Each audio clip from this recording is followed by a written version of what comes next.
교재 56페이지 보겠습니다. 성도는 하나님의 자녀로서 하나님을 본받아야 합니다. 서로를 사랑하며 음행과 탐욕을 멀리해야 합니다. 불순종의 아들들에게는 하나님의 진노가 임하기에 빛의 자녀가 된 이들은 빛의 열매를 맺어가야 하며 어둠에 거하기보다는 책망을 받아 빛으로 드러나야 합니다. 성도는 주의 뜻이 무엇인지 분별하는 지혜로운 자가 되어야 하며 술 취하지 말고 성령의 충만함을 받아야 합니다. 이어서 바울은 아내와 남편의 관계가 주 안에서 어떠해야 하는지를 말하고 있습니다. 부부는 그리스도와 교회의 관계와 같이 서로를 사랑해야 합니다. 에베소서는 교회에 대한 말씀이다, 이렇게 여러 번 말씀드렸습니다. 특히 5장은 교회 안에서 신앙생활을 함께하는 성도들이 어떤 성도가 되어야 하는가, 어떤 성도가 되어야 하나님께서 기뻐하시고 교회의 덕이 되는 성도가 되는가. 저나 여러분이나 다 우리 어떻게 하면 우리 교회 훌륭한 성도가 되면 하나님이 기뻐하시고 교회가 부흥할 것인가.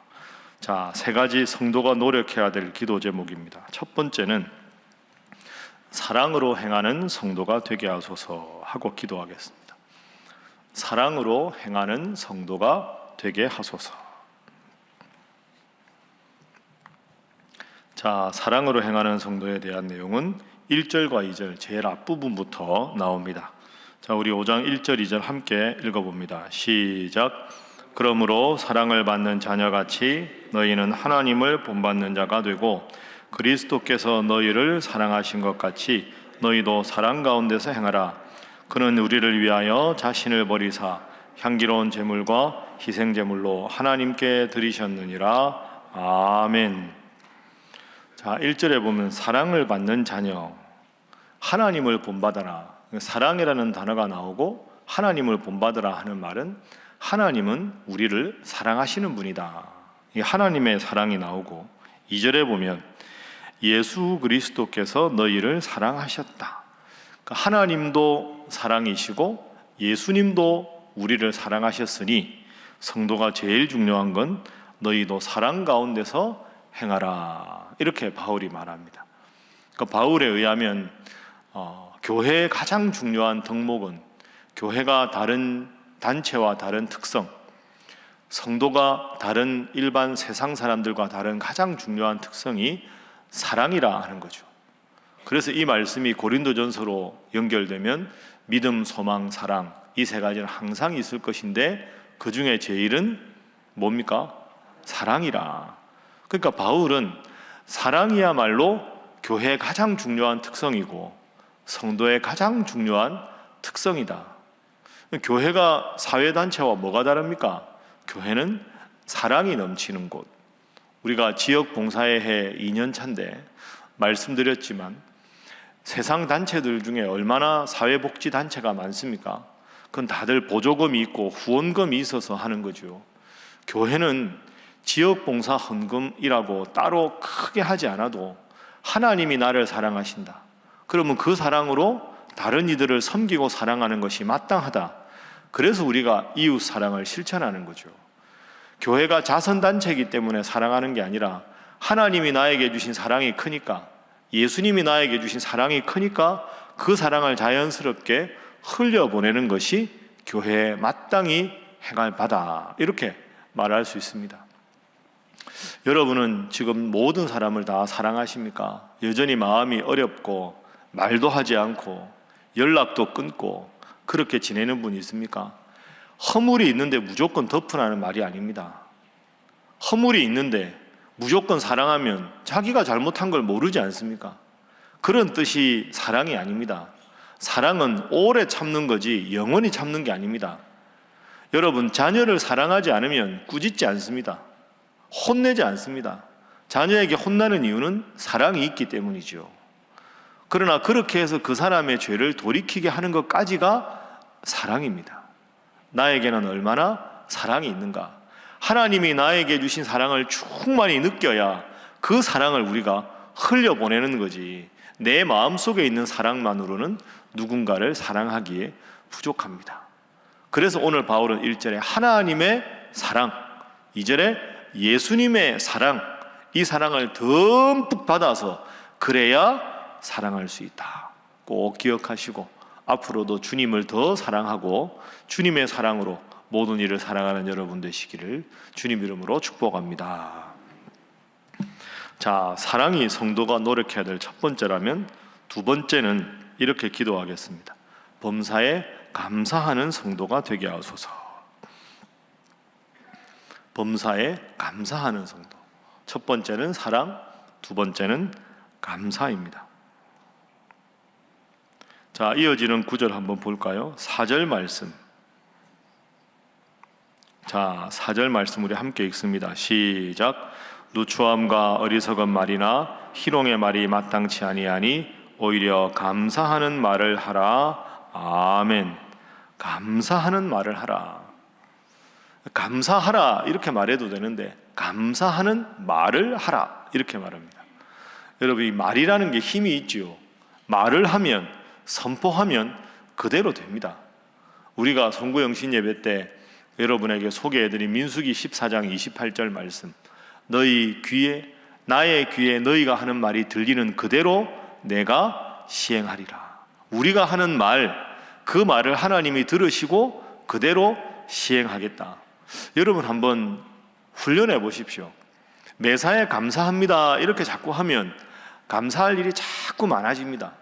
그런데 입술에 감사가 없으면 매사에 불평 덩어리입니다. 제가 아는 장로님 한 분이 있는데요, 이분은 습관이 그렇습니다. 이렇게 사람을 만나면 항상 인사부터 하지 않습니까? 이분은 맨 첫 마디가 늘 감사합니다입니다. 감사합니다 목사님 잘 지내세요. 감사합니다 장로님 잘 지내세요. 첫 마디가 늘 감사합니다입니다. 그분이라고 마음이 불편할 때가 없겠습니까? 근데 그분을 제가 이렇게 보면, 과거에 제가 그 교회 사역할 때 부장 집사님이셨다가 장로님 되신 분이거든요. 이렇게 눈이 이렇게 초승달 같이 돼 있습니다. 하도 웃어가지고.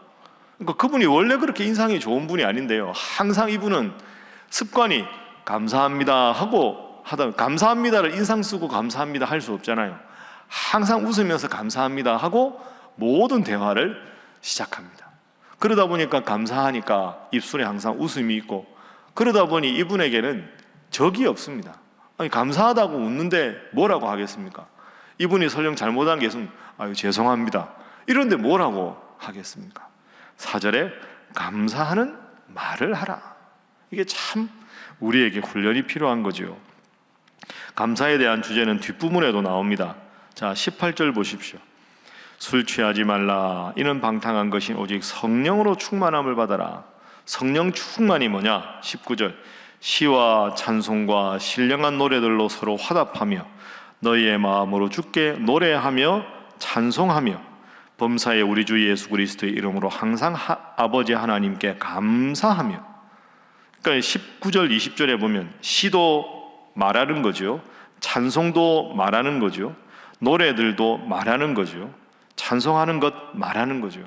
그러니까 바울은 지금 마음에는 사랑을 가득 채우고 입술로는 감사해라. 감사가 힘들면 하나님을 끝없이 찬양해라. 19절 말씀처럼 시와 찬송과 신령한 노래, 주께 노래하며, 이 네 가지는 사실 다 비슷한 말 아닙니까? 시, 찬송, 신령한 노래, 주께 노래, 이건 입술로 고백하는 거죠. 그러니까 내 마음에 사랑이 넘치면 감사하게 된다. 감사가 부족하냐? 하나님을 끝없이 찬송하다 보면 저절로 감사하게 된다. 어떤 사람이 행복한 사람일까요? 행복한 사람은 감사가 넘치는 사람이 행복한 사람입니다. 여러분 잘 생각해 보십시오. 아무리 누리는 게 많아도 감사가 없으면 행복이 찾아오지 않습니다.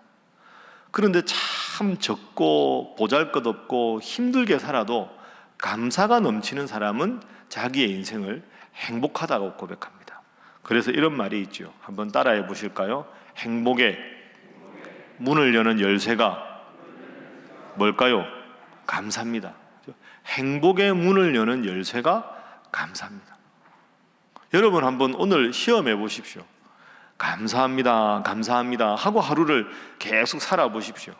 그럼 저절로 마음에 행복이 생깁니다.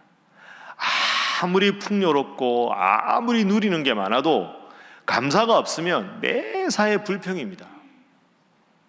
그래서 행복의 문을 여는 열쇠는 감사입니다. 감사. 오늘 새벽에 기도하러 오셨지요. 기도하고 돌아갈 때 하나님, 오늘도 제가 기도할 수 있어서 감사합니다. 첫 시간을 하나님 앞에 말씀 듣는 걸로 시작하게 해주셔서 감사합니다. 돌아갈 집이 있게 해주셔서 감사합니다. 신앙생활 할 수 있는 교회를 주셔서 감사합니다. 하나하나 감사하다 보면 감사의 제목은 수없이 많아집니다. 그런데 감사가 아니라 원망으로 시작하면 모든 게 원망할 것밖에 없습니다. 범사에 감사하라. 시와 찬미와 신령한 노래들로 주께 노래하듯이 살아가라. 꼭 기억하셔서 오늘은 금요구역회도 있는 날인데 여러분이 이렇게 하루 종일 다니시다가 뭔 일이 있어서 그렇게 좋으냐고, 왜 이렇게 얼굴이 밝냐고 이러면 새벽에 감사하라 그랬다고. 그래서 하루 종일 감사해서 여러분의 감사가 온 교회와 온 가정에 넘쳐나기를 주님 이름으로 축복합니다. 자, 그런 의미에서 옆에 분을 오랜만에 인사 한번 하겠습니다. 웃으면서 하겠습니다. 범사에 감사하시기 바랍니다. 자, 한 번 더 할까요? 꼭 그렇게 하시기 바랍니다. 첫 번째는 사랑하는 성도, 두 번째는 감사하는 성도, 세 번째 기도 제목은 지혜 있는 성도가 되게 하소서 하는 것입니다. 지혜 있는 성도. 마음에는 사랑이 넘치고 입술에는 감사가 넘치고, 그럼 우리가 어떻게 행동해야 될까요? 지혜롭게 행동하라. 오늘 이제 뒤에 22절 이하의 가정 이야기를 빼고 21절까지는 마음에는 사랑, 입술에는 감사, 행동할 때는 지혜롭게, 이 세 가지를 잘하는 게 훌륭한 성도다. 자, 바울이 말합니다. 15절 16절. 자, 15절 16절 말씀 함께 읽습니다. 시작. 그런즉 너희가 어떻게 행할지를 자세히 주의하여 지혜 없는 자같이 하지 말고 오직 지혜 있는 자같이 하여 세월을 아끼라. 때가 악하니라. 아멘. 지혜 있는 자로 살아라. 지혜 있는 자. 그러면 지혜 있는 사람이 어떤 사람이냐? 내가 오늘 하루를 행동할 때 어떻게 행동하는 것이 지혜로운 행동이냐? 그 주제를 가지고 쭉 읽다 보면 그 해답이 10절에 나옵니다. 10절. 자, 10절 읽습니다. 시작. 주를 기쁘시게 할 것이 무엇인가 시험하여 보라. 아멘. 그러니까 지혜로운 사람은 내가 오늘 어떻게 행하는 것이 주님을 기쁘시게 할 것인가를 생각하고 그대로 살아가는 사람이 지혜로운 사람이다. 지식은 세상적인 것을 습득하는 데서 오지만 지혜는 하나님으로부터 온다고 말씀드렸죠. 그래서 잠언에 여호와를 경외하는 것이 지식의 근본이다. 지식의 근본이 지혜 아닙니까? 그러면 하나님이 주신 지혜로 살아간다는 것은 하나님이 내가 어떻게 오늘 행동하고 말하고 살아가기를 원하실까 하는 것을 늘 기억하며 살아가야 된다. 그 관심을 놓치게 되면 죄악의 물결에 휩쓸리게 된다. 왜? 방금 읽은 16절 말씀대로 때가 악하기 때문에. 세상은 악하다. 그러니까 바울의 결론은 이겁니다. 교회가 교회 되는 가장 중요한 표지가 뭐냐? 성도가 세상 사람들과 뭐가 다르냐? 마음에는 사랑을 가지고 입술로는 감사하고 행동은 지혜롭게 하라. 지혜로운 게 뭐냐? 하나님을 기쁘시게 하는 행동이 뭔가를 늘 생각하고 그 하나님께 영광 돌리기 위해 살아가는 것이 지혜로운 일이다. 이게 오늘 본문의 중요한 겁니다. 오늘 세 단어가 중요하다고 그랬죠? 따라합니다. 사랑, 감사, 지혜. 이 세 가지가 중요합니다. 때가 악하니라, 이 말씀이 참 의미 있는 말씀이죠. 우리 교회를 보십시오. 코로나 이후에 점점 성도들의 삶이 위축되고 교회가 옛날 같지 않다고 말하고, 그러면 앞으로 이제 코로나가 끝나고 나면 신앙생활이 여러분은 아니지만 게을러진 분들도 많고 아이들도 신앙생활을 자꾸 게으르게 하고 점점 먹고 사는 게 각박하다 보니까 옛날에는 항상 교회 중심으로 살았는데 요즘에는 교회 중심으로 못 살지 않습니까? 구역 예배도 모이기가 거의 힘들고 옛날처럼 그렇게 막 교회에서 뭐만 한다면 막 모이는 시대가 아닙니다. 그렇다고 이 시대를 그냥 가만히 두다 보면 교회는 점점 영향력이 약해지지 않겠습니까? 그래서 저도 담임 목사로서 참 기도하고 고민이 많습니다. 제가 나름대로 찾은 신일교회 돌파구는 앞으로 말씀드리겠지만 다른 교회, 다른 목사님보다 정말 강조하고 싶은 것 중에 하나가 새벽기도입니다. 그래서 제가 늘 요즘에 새벽기도 말씀을 많이 하는 거죠. 내일부터 이제 청지기 학교를 합니다. 내일 14일 그리고 21일 명절 쉬고 28일 2월 둘째, 첫 번째, 두 번째 여러분 다 오셔도 됩니다. 청지기는 청지기 명단에 있는 분들이지만 저는 그렇게 생각합니다. 새벽기도 열심히 나오는 여러분들이 청지기입니다. 여러분 내일 시간 되시면 다 청지기 학교 내내 참석하십시오. 여러분의 기도가 필요합니다. 기도 열심히 하는 교회가 승리하는 교회가 되지 않겠습니까? 여러분 다 오십시오. 그냥 앉아서 하시고 들으시고 내려와서 식사하시고 모임할 때 가셔도 됩니다. 내일 6시 반에 이제 시작을 하는데요. 내일은 제가 올해 우리 교회 목회 계획에 대해서 이야기할 겁니다. 올해 담임 목사로서 어떤 중점 사항이 있는가, 교회 목회 지향점이 뭔가, 여러분하고 저하고 그걸 소통을 해야 우리 교회 당회는 방향이 이렇구나, 그걸 알아야 여러분도 기도할 거 아닙니까? 그거 한 다음에는 청지기의 역할이 뭐냐, 우리 교회 일꾼이 뭘 하는 것이 청지기의 역할인가, 그걸 이제 내일 할 겁니다. 그리고 내일 식사하고 나서는 이제 위원회별로 오랜만에 만나서 이야기도 하고 교제하고요. 말씀드린 대로 28일 날은 올해가 지역봉사의 해지요.